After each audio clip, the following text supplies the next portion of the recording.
Dan tadi sudah disampaikan saudara bahwa proses pencarian itu sudah selesai sejak sore tadi dan akan dilanjutkan besok pukul 7 pagi. Namun sekali lagi kita punya catatan bahwa semua tergantung cuaca juga. Meski tadi ada Laksamana Muda TNI Abdul Rashid menyatakan bahwa pukul 7 pagi penyelaman akan dilanjutkan besok dan hari ini berhenti sementara, black box masih akan kita buru seperti itu. Kita akan lanjutkan dialog kita dengan Budi Mulyawan Suyitno, Dirjen Perhubungan Udara periode 2007-2009. Pak Budi, tadi Anda mengatakan soal porsi dari total pesawat dari satu maskapai yang beroperasi itu tidak banyak begitu. Ada yang cuma 45% beroperasi gitu. Dan bagaimana ini bisa menjadi peluang, bukan peluang, saya mengatakan bagaimana ini menjadi potensi tertekannya industri penerbangan sehingga mereka harus berhemat soal maintenance. Kita nggak bicara Sriwijaya aja ya Pak, tapi semua maskapai. Ya, semestinya kalau kita bicara untuk kepentingan nasional, penerbangan ini adalah sarana angkutan yang sangat strategis. Jadi seharusnya pemerintah pun bisa memberikan semacam subsidi sementara. Insentif gitu ya? Iya, insentif. Supaya bisa bergerak. Karena mereka dalam kesulitan keuangan, kesulitan sumber-sumber lainnya. Dan ini menjadi pangkal yang dikatakan latent failure yang bisa muncul suatu ketika. Pak Budi, kalau biaya maintenance itu berapa persen sih dari total operasional pesawat? Sangat bervariasi, tergantung jenis pesawatnya, tergantung maskapainya, tergantung operasionalnya. Itu berkisar antara 15 sampai 30% rata-rata. Cukup besar ya? Ya, betul. Oke, Pak, ini kan kalau untuk usia dari Sriwijaya SJ182 ini kan sudah 26 tahun begitu. Bagaimana kita menerjemahkan soal usia dengan ongkos produksi maupun produktivitas dari pesawat itu sendiri? Ya, jadi sejak tahun 1988 waktu ada kecelakaan pesawat Aloha Air yang terlepas kanopinya sepanjang 9 meter, orang mulai sadar bahwa di sana ada gejala polusi dan fatigue. Kombinasi antara polusi dan fatigue itu sangat membahayakan. Oleh karena itu, tiap pabrikan dan regulator sudah sepakat untuk mengembangkan program-program agar struktur pesawat tetap terjaga, integritasnya, dan polusi bisa dikendalikan, yang dikenal dengan Corrosion Prevention Control Program atau CPCP. Ini sudah dimaklumi oleh semua. Karena apa? Karena usia pesawat itu salah satu faktor, tapi juga ada faktor lainnya, yaitu jumlah jam terbang dan jumlah siklus terbang atau jumlah pendaratan suatu pesawat. Sebagai contoh di Osaka dulu, penerbangan JEL 747 Boeing dari Tokyo ke Osaka mengalami kecelakaan fatal karena konstruksi di bagian belakang kabin itu pecah. Karena banyak sekali melakukan pendaratan. Walaupun usianya belum lebih 20 tahun, tapi karena jarak yang dilayani adalah Tokyo Osaka, ini sudah melebihi 18.000 flight cycle. Ini sangat tinggi untuk sebuah Boeing 747. Nah, ini suatu kecelakaan yang menunjukkan ada kelelahan metal atau fatigue. Kemudian juga kita bisa melihat contoh-contoh lain ya, selain yang tadi, kejadian misalnya Burak dulu, jenis PC-8 atau Icarus Wisconsin, itu tahun 1980, jatuh di Kerawang, di Persawahan dan di Empang, di Kerawang, sebelum mendarat di Kemayoran. Ini merupakan gejala kelelahan metal dan korosi. Jadi ada torque tube-nya, yaitu pemegang kemudi tukik, itu lepas pinnya karena udah korosi, nyuset. Nah, jadi kejadian ini menyadarkan kita semua bahwa pesawat itu diperlakukan dengan khusus karena memang regulasinya juga sangat ketat. Jadi kita lebih hati-hati, walaupun pesawat yang masih kelihatan baru pun bisa saja mengalami kelalaian perawatan.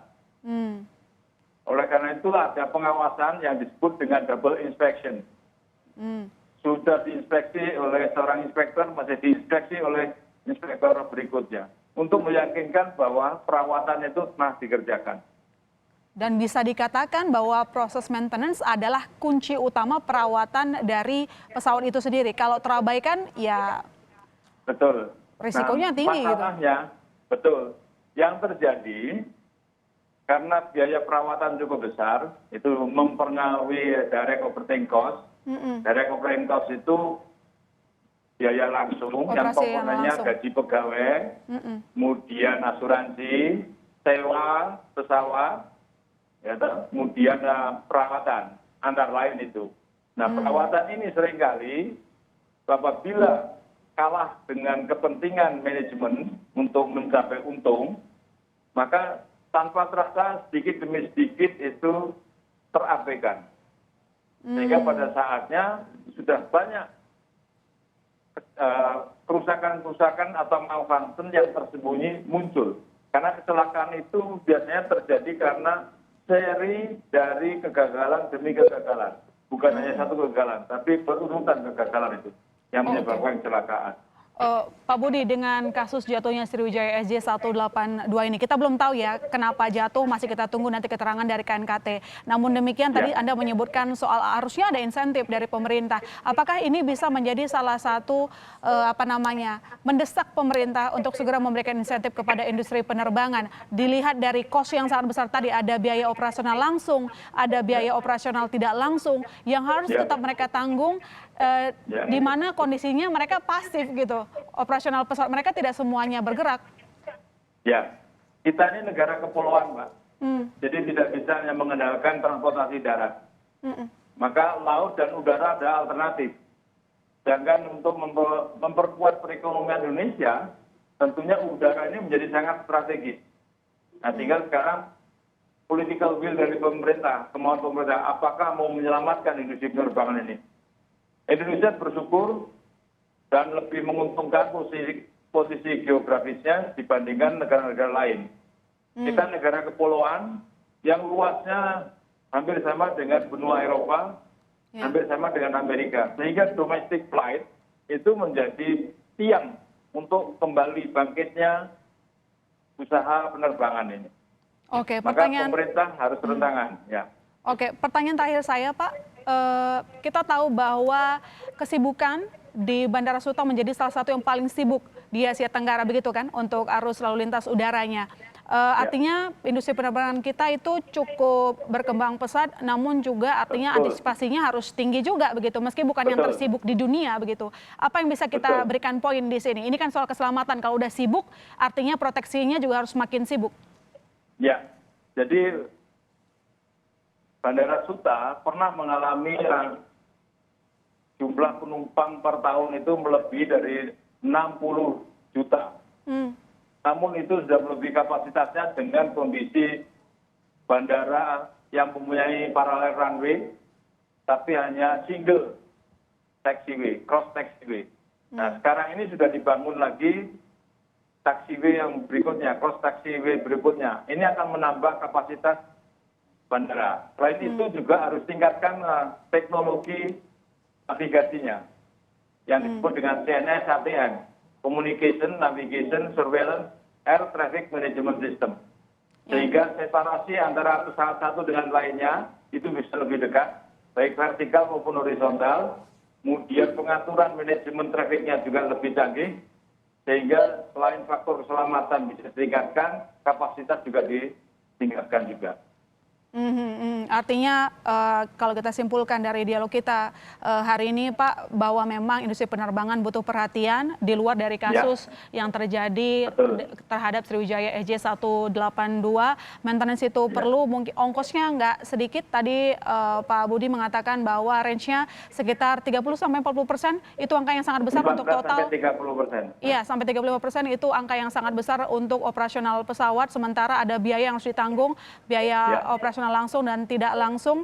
Namun bukan berarti kita mengatakan bahwa biaya maintenance yang jadi persoalan kasus ini ya Pak, tapi kita berkaca ke kondisi yang ada sekarang ini ya, ini faktanya di tengah pandemi industri penerbangan memang terpukul. Kita negara kepulauan mau tidak mau memang harus memberikan perhatian. Sebagai catatan saudara bahwa yang namanya Bandara Suta bahkan menjadi salah satu bandara tersibuk. Artinya proteksi juga harus makin sibuk. Namun demikian kita masih akan tunggu ya Pak nanti bagaimana perkembangan dari laporan KNKT maupun DVI. Terima kasih Pak Budi telah bergabung di Kompas TV. Selamat malam.